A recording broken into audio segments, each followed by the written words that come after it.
Avenir 2018, loi normale, questions 49 et 50.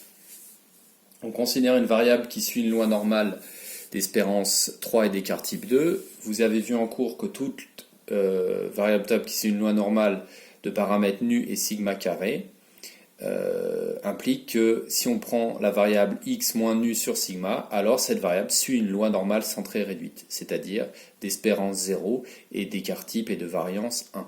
Donc dans le cas présent, x moins 3 sur 2 va suivre une loi normale centrée réduite. Donc la bonne réponse est la réponse B.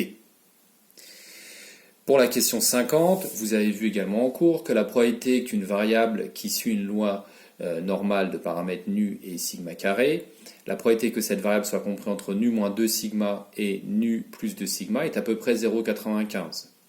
Ici, en plaçant le nu à l'intérieur de l'inégalité, on obtient x moins nu, compris entre moins 2 sigma et plus 2 sigma. Donc la probabilité que x moins nu soit entre ces deux valeurs est à peu près 0,95. En remplaçant nu par 2 et sigma par 3, on obtient la probabilité que x moins 2 compris entre moins 6 et plus 6 est à peu près égal à 0,95.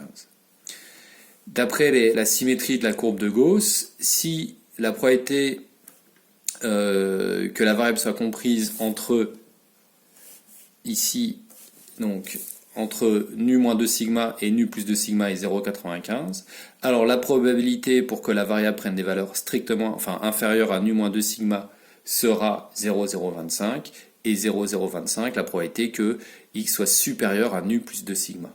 On trouve 0,025 en faisant 1 moins 0,95 sur 2.